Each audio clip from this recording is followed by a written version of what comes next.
voltando nessa parte que foi da semana passada. Mas não há dificuldade no socorro a essa gente, indagou Aniceto em tom grave. E a questão da linguagem? Os serviços de socorro, apesar de intensos na Europa, têm sido muito bem organizados, explicou Alfredo. Para cada grupo de 50 infelizes, as colônias do Velho Mundo fornecem um enfermeiro instrutor, com quem nos possamos entender, de modo direto.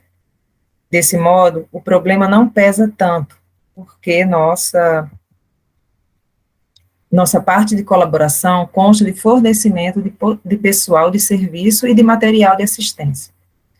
Não seria, porém, mais justo, indagou Vicente, que os desencarnados dessa espécie fossem mantidos nas próprias regiões de conflito? Alfredo sorriu e explicou. Nossos instrutores mais elevados são de parecer que essas aglomerações seriam fatais à coletividade dos espíritos encarnados. Determinariam focos pestilenciais de origem transcendentes, com resultados imprevisíveis. Inúmeros de nossos irmãos que perdem o corpo nas zonas assoladas não conseguem subtrair-se ao campo da angústia, mas quantos oferecem possibilidades de transferência para cá, quantos ofereçam, né, de transferência para cá, dentro das nossas cotas de alojamento, são retirados dali sem perda de tempo, para que seus pensamentos atormentados não pesem em demasia nas fontes vitais das regiões sacrificadas. Nesse ínterim, Aniceto interveio esclarecendo. Embalde voltarão os países do mundo aos massacres recíprocos. O erro de uma nação influirá em todas, como o gemido de um homem perturbaria o contentamento de milhões. A neutralidade é um mito, o insulamento uma ficção do orgulho político. A humanidade terrestre é uma família de Deus, com bilhões de outras famílias planetárias no universo infinito. Em vão, a guerra desfechará desencarnações em massa. Esses mesmos mortos pesarão na economia espiritual da Terra. Enquanto houver discórdia entre nós, pagaremos dolorosos preços em suor e lágrimas. A guerra fascina a mentalidade de todos os povos, inclusive de grande número de núcleos das esferas invisíveis. Quem não empunha as armas destruidoras dificilmente se afastará do verbo destruidor, no campo da palavra ou da ideia. Mas todos nós pagaremos tributos. É da lei divina que nos entendamos e nos amemos uns aos outros. Todos sofrem. Pode falar. Dar uma paradinha, vou aproveitar que ainda não comecei aqui. E eu achei muito interessante quando ele diz aí que não tem essa coisa de imparcialidade. Ou você está de um lado, ou mesmo que você não perceba, você pode estar do outro.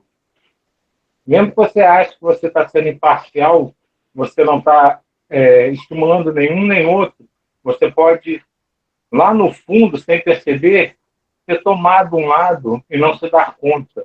Então, é muito importante isso da gente sempre escolher um lado. E, no nosso caso, é escolher o lado da luz. Não importa quem esteja certo no confronto, quem esteja errado, a gente tem que tentar promover a conciliação, promover o entendimento, promover que eles abram seus olhos, seus corações e percebam a inutilidade de tentar impor aos outros aquilo que ele acredita. E isso é muito importante que seja feito sem se preocupar no que é o certo, no que é o errado. É se preocupar no que seja o melhor para todos dali envolvidos, direto ou indiretamente.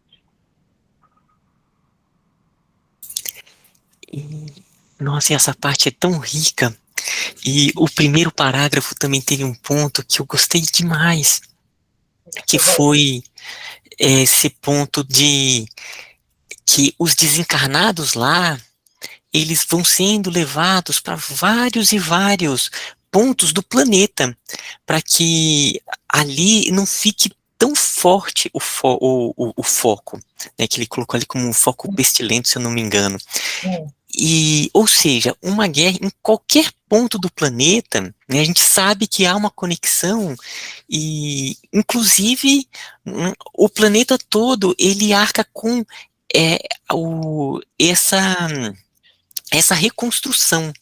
Então, tá tendo foco, guerra civil, aqui estamos recebendo e acolhendo, e essa questão que o Silvio colocou de estar do lado da luz, né, sempre está emitindo cada vez mais as frequências mais belas de reconciliação, de fraternidade universal para todo o planeta. E eu achei interessante que eu não tinha visto esse ponto, essa parte assim, ele falando, né, no foco ali, vão sendo distribuídos para vários e vários cantos. Mesma coisa, né, quando acontece uma catástrofe, então, espíritos que são ali acolhidos devem ser encaminhados para outros locais nessa recuperação.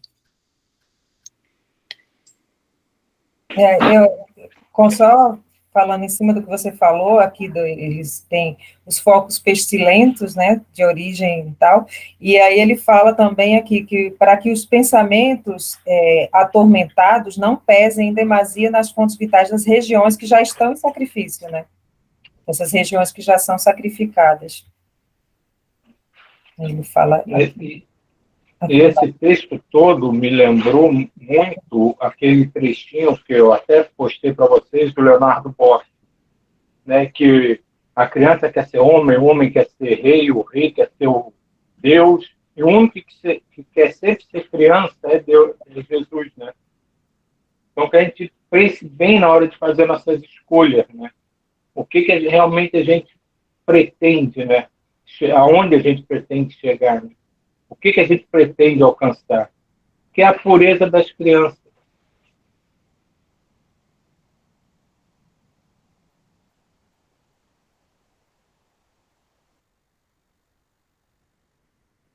Agora eu me perdi, peraí que eu estou procurando aqui onde eu estava. Enquanto você procura aí, pode falar. Sani.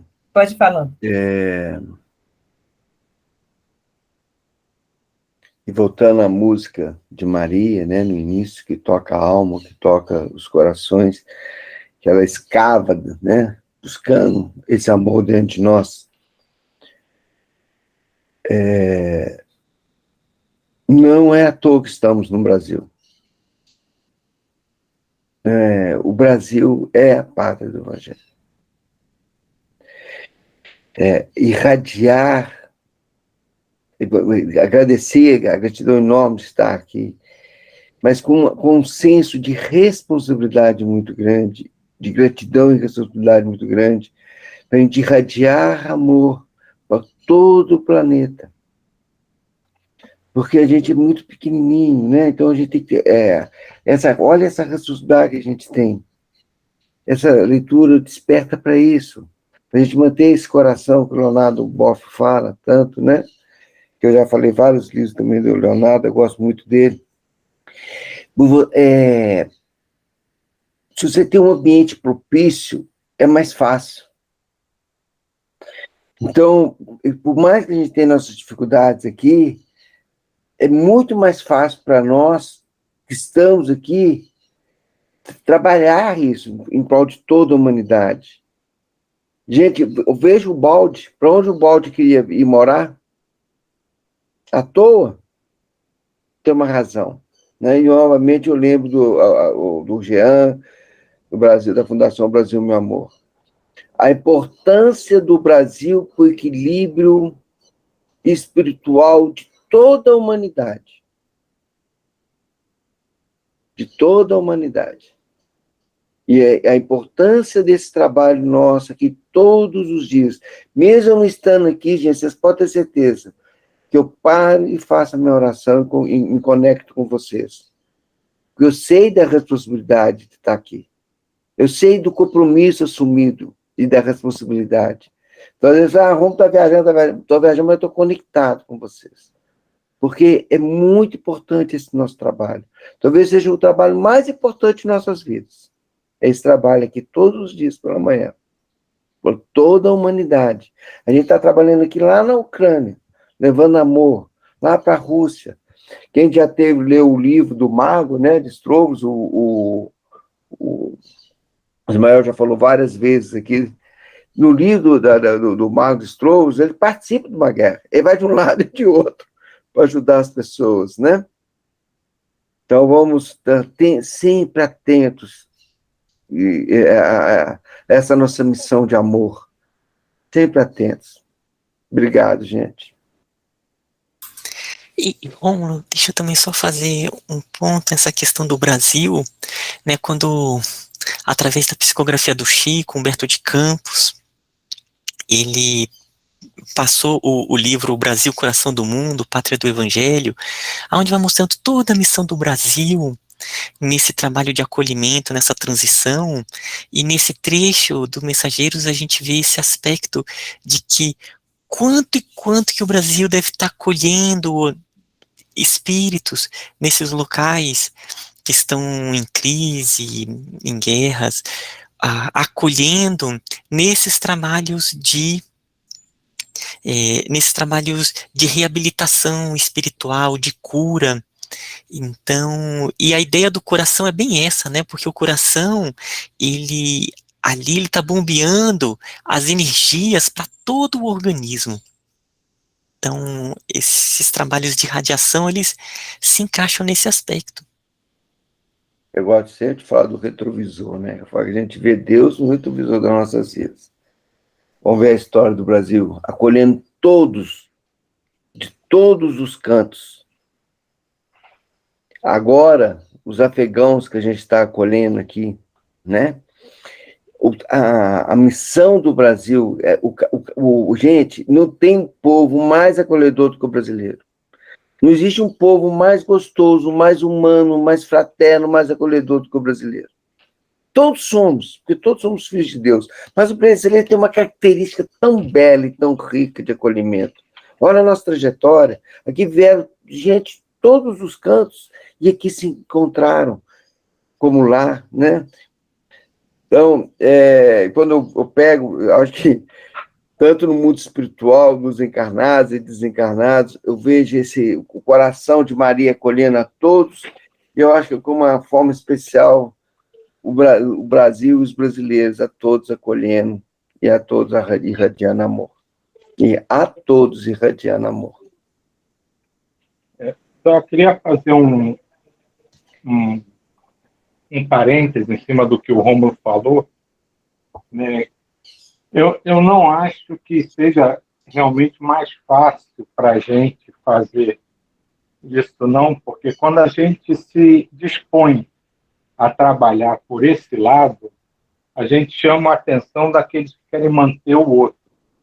Então, nós viramos alvos, às vezes, alvos mais perseguidos de forma mais feroz do que aqueles que estão executando essas guerras. Não tenha dúvida, Silvio. Não tenha então, dúvida. Assim, eu não acho que seja mais fácil, não. Aí é uma necessidade que a gente tem fundamental daquilo que a gente vem discutindo diariamente, né?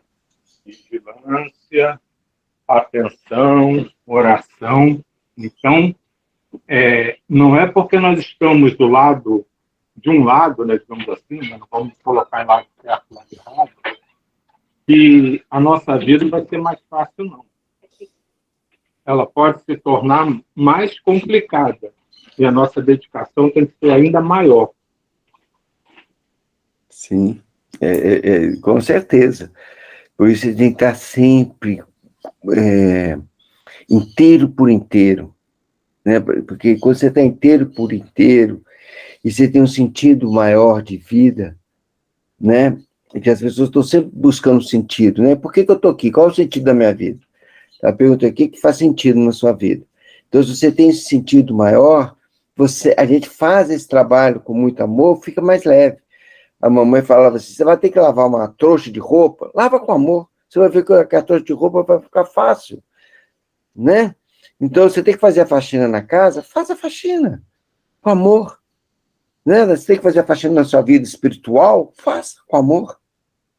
se fica tudo mais leve, tudo mais fácil. E o Brasil, eu sei ler do amor. Fácil não é não, Silvio. Não é fácil para ninguém. Ninguém falou que seria fácil, mas é uma honra poder estar aqui e fazer. E trabalhar. Trabalhar. Trabalhar. Dia e noite. Ter disciplina, disponibilidade, entrega, amor. Fácil não. Foi fácil para Maria ver o filho dela sendo crucificado? Não. Mas tamanho era o amor que ela conseguiu consolar o filho. Eles estão lá. E tamanho era o amor de Cristo que ela consolou a mãe. Inclusive entregando a João, para João cuidar dela. O amor, ele nos eleva a tão ponto que fica tudo mais leve. Fácil não, mais leve.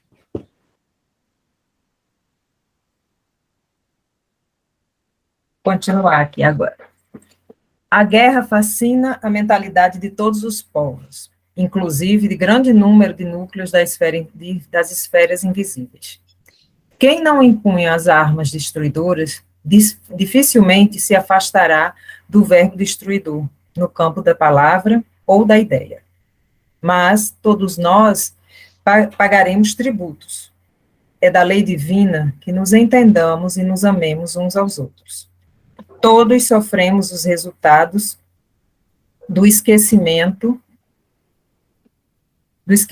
da lei, mas cada um será responsabilizado de perto pela cota de discórdia que haja trazido à família mundial. Alfredo, que parecia ponderar seriamente os conceitos ouvidos, observou: é justo. Aniceto voltou a considerar, após silêncio mais longo. Estive pessoalmente, a semana passada, em Alvorada Nova, que fica nas zonas mais altas, e vinha saber que avançados núcleos de espiritualidade superior dos planetas vizinhos, desde as primeiras declarações dessa guerra, determinaram providências de máxima vigilância nas fronteiras vibratórias mantidas conosco. Ensinam-nos os vizinhos beneméritos que devemos suportar nos próprios ombros toda a produção de mal que levarmos a efeito. Somos, finalmente, a casa grande, obrigada a lavar a roupa suja nas próprias dependências. Sorrimos todos, e com essa comparação. Ismália, que parecia em silêncio, não obstante a funda impressão que se lhe estampa no rosto, considerou com delicadeza. Sani, deixa eu só fazer mais um comentário nessa parte, quando ele falou, porque aí foi contando, né, que nos locais de guerra os espíritos são acolhidos em outros locais. Eu achei interessante aqui que ainda coloca o aspecto da repercussão nos planetas vizinhos. Então, uma vez eu vi uma apresentação. Foi até o Gustavo que estava me contando, se eu não me engano, foi o Divaldo que ele estava falando sobre essa questão de todo o auxílio na transição que o planeta tem recebido de vários planetas que tem vindo verdadeiros grupos de auxílio nessa transição. E aí ele falava que os planetas vizinhos, eles têm né, eles têm essa preocupação, né, entre aspas, porque as ações aqui, elas repercutem no entorno. Aí eu também usou a palavra como se fosse, a Terra é como se fosse aquele vizinho barulhento, sabe, que fica dando festa até a noite, que fica ali causando um certo desconforto. Então, a gente vê a grandiosidade e como a conexão ela é muito grande. A conexão não é só aqui na Terra, é a conexão com o cosmos, com o sistema solar, com os planetas vizinhos. E os fluidos daqui, eles são transmitidos no seu entorno. Nós estamos dentro de uma circulação muito maior. Amplia a escala de todo esse processo. A da sincronicidade é tão maluco. No final do outro parágrafo eu falei, ó. Somos, finalmente, a casa grande, obrigado a lavar a roupa suja nas próprias dependências. Eu falei da roupa suja para lavar com amor. E olha aí, a gente está falando, Ismael, eu te agradeço tanto você me chamar a atenção para isso. Porque toda vez que eu penso pequeno. Gente, como a gente tem que parar para... Eu estou pensando no planeta, a importância do Brasil no planeta. Não, é cosmo, né? A importância cósmica. Os planetas vizinhos, esses que a gente toda hora chama aqui, os arcturianos, né, os amigos de outras dimensões para nos ajudar, e a gente tem uma responsabilidade com eles também, de ajudá-los, harmonizar e tudo. Bênção. Que bênção. Ismália permanecia em silêncio.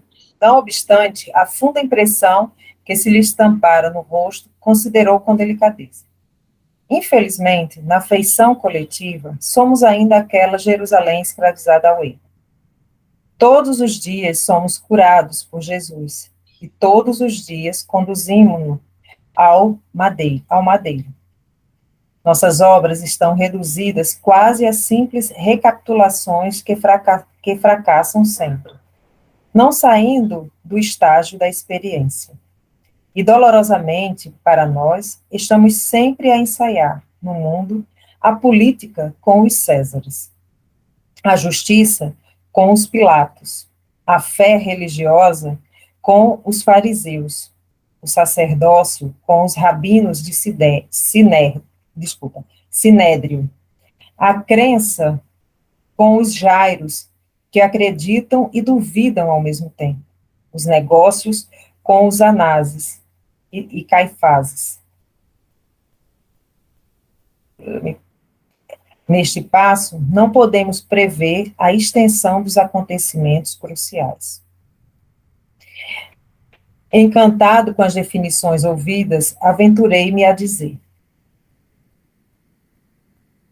como é angustiosa, porém, a destruição pela guerra.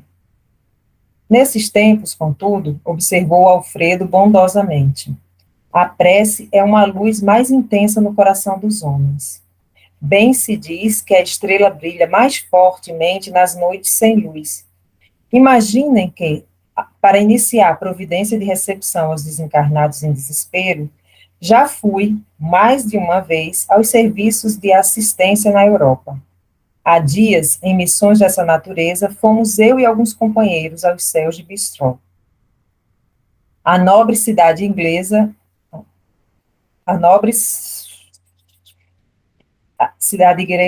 estava sendo sobrevoada por alguns aviões pesados de bombardeio.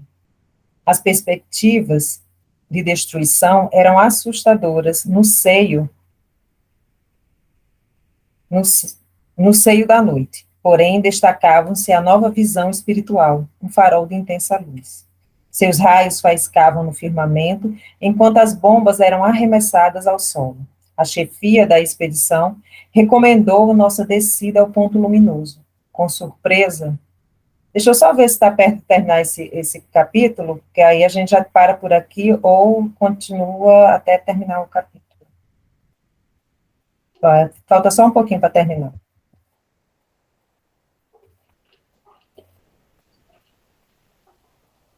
Com surpresa, verifiquei que estávamos numa igreja, cujo recinto devia ser quase sombrio para o olhar humano, mas altamente luminoso para nossos olhos. Notei, então, que alguns cristãos corajosos reuniam-se ali e cantavam hinos. O ministro do culto lera a passagem dos Atos, em que Paulo e Silas cantavam à meia-noite na prisão e as vozes cristalinas elevavam-se aos céus, em nota de fervorosa confiança, enquanto rebentavam estilhaços lá fora. Os discípulos do Evangelho cantavam, unidos em celestial vibração de fé viva. Nosso chefe mandou que conversássemos de pé, diante daquelas almas heróicas que recordavam os primeiros cristãos perseguidos, em sinal de respeito e reconhecimento. Ele também acompanhou os hinos depois E depois nos disse que os políticos construíram os abrigos antiaéreos, mas que os cristãos edificariam na terra todos os abrigos antitrevosos. Que bênção. Às vezes, concluiu o senhor do castelo em tom significativo, é preciso sofrer para compreender as bênçãos divinas.